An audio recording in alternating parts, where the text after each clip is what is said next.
Hello दोस्तों, जय मसीह की। एक बार फिर से मैं आपकी सेवा में हाजिर हूँ, एक नए वीडियो के साथ, एक नए संदेश के साथ। और आज का ये जो विषय है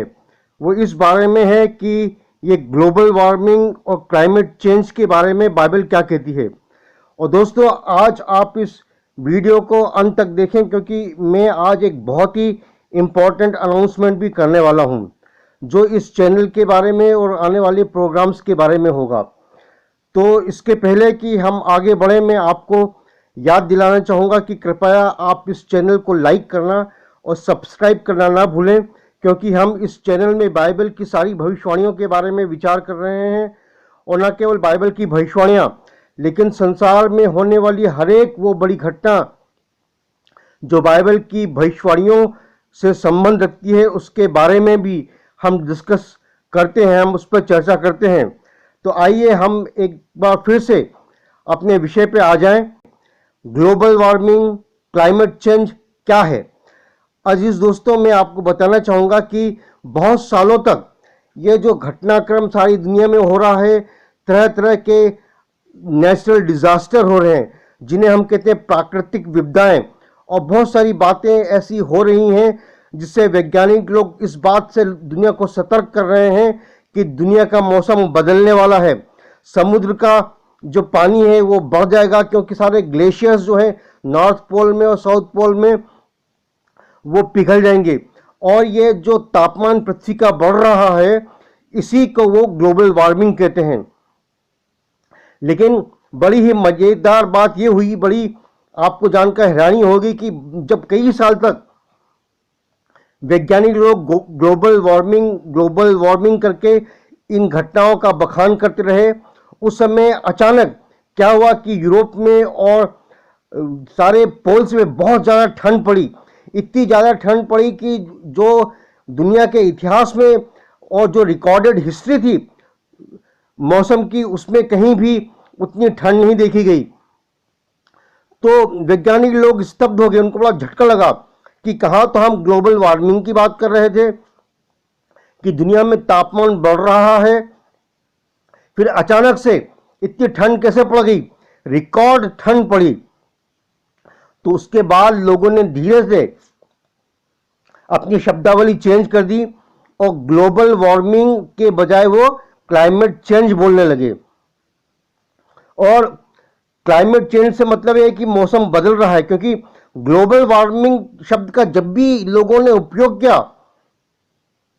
उसी साल इतनी जोरदार और ऐसी रिकॉर्ड ठंड पड़ी कि लोग ठंड से कांप उठे और वैज्ञानिक भी कांप उठे कि अरे भाई, हम तो कह रहे थे कि पृथ्वी का तापमान बढ़ रहा है और यहां तो रिकॉर्ड ठंड पड़ती जा रही है। और अभी एक बार फिर से ऐसा ही हुआ है, जब अमेरिका में सत्ता बदली और प्रेसिडेंट ट्रंप चले गए। अब आप जानते हैं कि प्रेसिडेंट ट्रंप का ये दृष्टिकोण था कि ग्लोबल वार्मिंग या क्लाइमेट चेंज कुछ भी नहीं है, ये सारी बेकार की बातें हैं। और वो ग्लोबल वार्मिंग या क्लाइमेट चेंज के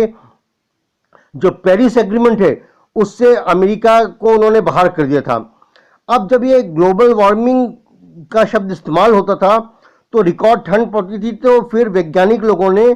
और दुनिया के नेताओं ने ग्लोबल वार्मिंग शब्द का बोलना, उसका उपयोग करना बंद कर दिया और उन्होंने एक नया शब्द इजाद किया, और वो शब्द था क्लाइमेट चेंज। तो आजकल कोई ग्लोबल वार्मिंग मीडिया में नहीं बोलता है, आजकल सब लोग क्लाइमेट चेंज बोलते हैं, क्योंकि मौसम बदल रहा है। अब ये तो वैज्ञानिकों के पता करने की बात है कि क्लाइमेट वास्तव में बदल रहा है या नहीं बदल रहा है, और ये कोई मेरे या आपके कहने की बात नहीं हो सकती। मैं और आप तो केवल बाइबल के ऊपर विचार करते हैं। लेकिन अजीजों, आपको ये जानना जरूरी है कि प्रेसिडेंट ट्रंप के समान बहुत सारे कई और लोग भी हैं जो इस बात को मानते हैं कि ग्लोबल वार्मिंग या क्लाइमेट चेंज जैसी कोई चीज नहीं है। और अभी हाल ही में एक और बड़ी रुचिकर घटना हुई है, बड़ी हैरान करने वाली घटना हुई कि जब प्रेसिडेंट ट्रंप ने चले गए व्हाइट हाउस से, तो प्रेसिडेंट जो बाइडेन आए, और जैसे ही वो जो बाइडेन प्रेसिडेंट बने, राष्ट्रपति बने अमेरिका के, तो उन्होंने राष्ट्रपति ट्रंप के जितने फैसले थे उनको उलटना शुरू कर दिया। और उसमें से एक फैसला जो राष्ट्रपति ट्रंप का था कि वो क्लाइमेट चेंज का जो पेरिस एग्रीमेंट है उससे अमेरिका को उन्होंने बाहर कर दिया था। तो जो बाइडेन ने तुरंत वापस से अमेरिका को ये घोषणा की कि वो पेरिस क्लाइमेट चेंज एग्रीमेंट में फिर से आ रहे हैं और फिर से सारी दुनिया में वो सहयोग करेंगे कि क्लाइमेट चेंज के ऊपर सारी दुनिया मिलकर काम करे।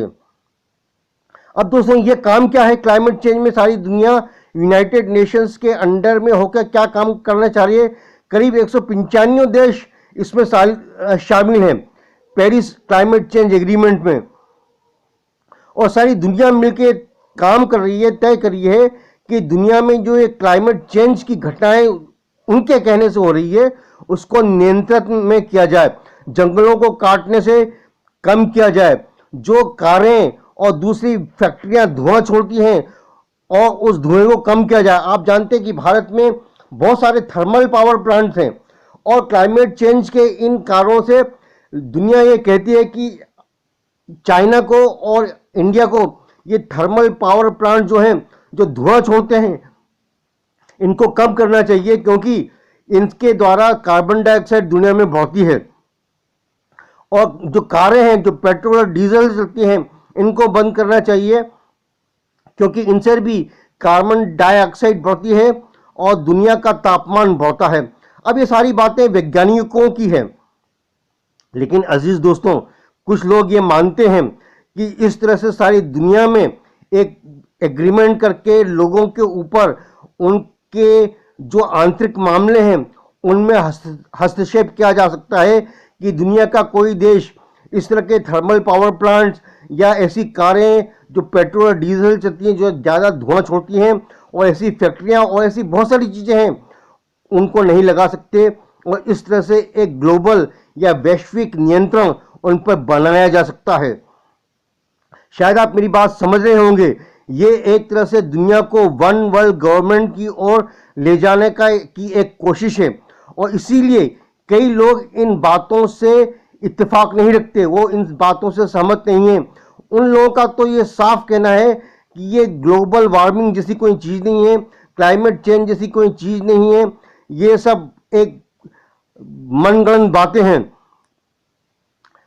लेकिन अजीज दोस्तों ये मैं नहीं कह रहा, ये तो वैज्ञानिक कह रहे हैं कि क्लाइमेट चेंज हो रहा है और सारी दुनिया को उस पर नियंत्रण करना जरूरी है। अब हम आते हैं कि बाइबल इस बारे में क्या बताती है, लेकिन इसके पहले कि हम बाइबल के बारे में विचार करें मैं आपको बताना चाहूँगा कि जैसे ही प्रेसिडेंट जो बाइडेन ने Paris agreement on climate change में वापस प्रवेश किया, अचानक से अभी पिछले हफ्ते अमेरिका के टेक्सास प्रांत में एक बहुत बड़ा बर्फीला तूफान आया, और ऐसा बर्फीला तूफान आया जो कि मौसम की रिकॉर्डेड हिस्ट्री में कभी नहीं आया था। तो जैसे मैंने कहा, जब भी कोई ऐसी बात करी जाती है कि क्लाइमेट चेंज हो रहा है या ग्लोबल वार्मिंग हो रही है, तभी बहुत ज़्यादा ठंड भी पड़ने लगती है और लोगों को अपनी बातें अपने मुंह में ही रखनी पड़ती हैं। और फिर एक बार ऐसा हुआ, प्रेसिडेंट जो बाइडेन ने फिर से क्लाइमेट चेंज के ऊपर बात की, वापस से अमेरिका को पेरिस एग्रीमेंट में शामिल किया, और तभी अचानक से उनके टेक्सास प्रांत में और एक बहुत बड़ा बर्फीला तूफान आया और वहाँ का जो तापमान था वो -18 डिग्री सेल्सियस के नीचे तक चला गया, जो कि ऐसा होता नहीं क्योंकि ये दक्षिणी में है ये प्रांत, और कई लोग मारे गए। लोग फिर से ताज्जुब करने लगे कि ऐसा टेक्सास जैसे प्रांत में कैसे हो गया। तो हम देखेंगे कि ये इस तरह से हो रहा है, और बाइबल इसके बारे में क्या बताती है, मौसम के बदलने के बारे में या ग्लोबल वार्मिंग के बारे में। आप मेरे साथ खोलें उत्पत्ति की पुस्तक, उसका 8वां अध्याय और उसकी 22वीं आयत। अब यहाँ पर देखते हैं कि जब नूह उस जहाज को बनाया और उस जहाज में उसके साथ उसका परिवार और सारी दुनिया के 2-2 जानवर बच गए, और जब वो बाहर आए और परमेश्वर की आराधना और उसको धन्यवाद दिया और उसके लिए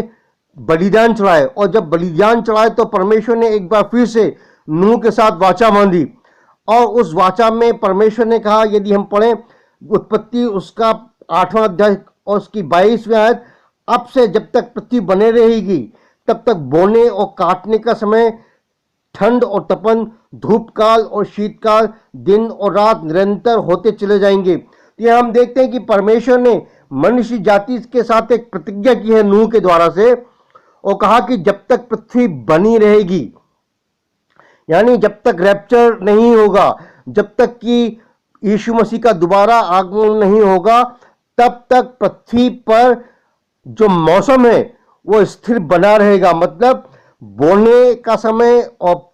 फसल बोने का समय और फसल काटने का समय, ठंड का समय और तपन का समय, धूप काल और शीतकाल, दिन और रात निरंतर होते चले जाएंगे। तो हम देखते हैं कि परमेश्वर ने ये प्रतिज्ञा की है कि जो मौसम है वो मनुष्य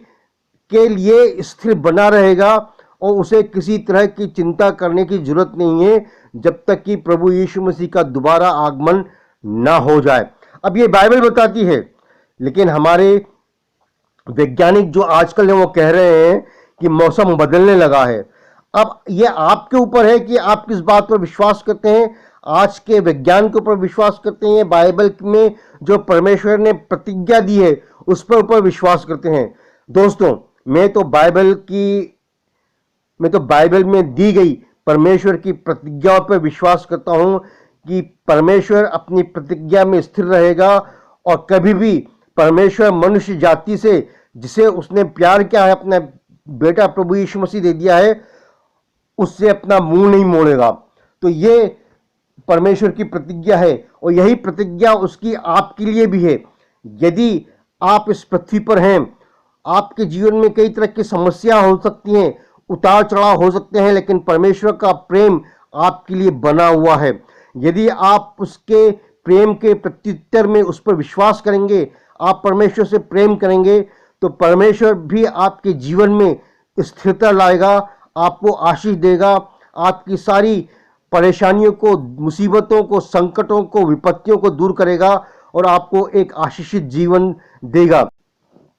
तो अजीज दोस्तों, हम देखते हैं कि परमेश्वर का वचन ये प्रतिज्ञा करता है कि परमेश्वर की जो विश्वास योग्यता है मनुष्य जाति और उसकी बनाई हुई पृथ्वी के बारे में, उसके बारे में उसने एक ठोस प्रतिज्ञा अपने वचन में दे दी है। उत्पत्ति उसके 8वां अध्याय उसकी 22वीं आयत में। और आपको बहुत अधिक परेशान होने की, चिंता करने की जरूरत नहीं है। आप अपना पूरा विश्वास प्रभु यीशु मसीह पर रखें। लेकिन अजीज दोस्तों, जब ये अमेरिका में बर्फीला तूफान आया तो मैं इसके बारे में तुरंत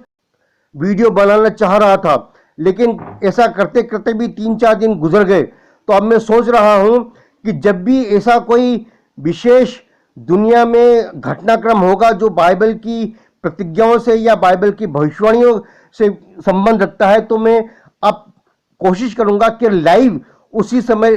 स्ट्रीम कर दूं, ताकि आपको तुरंत उसके बारे में, बाइबल क्या बताती है इसके बारे में जानकारी मिल जाए। तो आने वाले दिनों में मैं लाइव स्ट्रीमिंग करूंगा अपने इस चैनल पर, और जो लाइव स्ट्रीमिंग होगी वह भी दोनों भाषा में होगी, हिंदी में और अंग्रेजी में। जो हिंदी में होगी उसको अलग करने के लिए अंग्रेजी वाली से उसका नाम होगा हेलो इंडिया या गुड मॉर्निंग इंडिया, और जो अंग्रेजी में होगी उसका होगा गुड मॉर्निंग वर्ल्ड और हेलो वर्ल्ड। तो आप लोगों को मालूम पड़ जाएगा कि कौन सी अंग्रेजी में है और कौन सी हिंदी में है। तो आप लगातार इस चैनल को अपना प्यार देते रहें, इस चैनल को अपनी आशीष देते रहें, और लगातार परमेश्वर से आप इस चैनल के बारे में आप प्रार्थना करें कि ये चैनल आगे बढ़े और लोगों को वचन की जानकारी में आगे बढ़ाए। परमेश्वर आपके साथ हो, परमेश्वर आपको आशीष दे और अपने वचन की प्रतिज्ञाओं में और उनके अनुसार आपको आगे बढ़ाए, आशीष दे। प्रभु आपके साथ हो। धन्यवाद।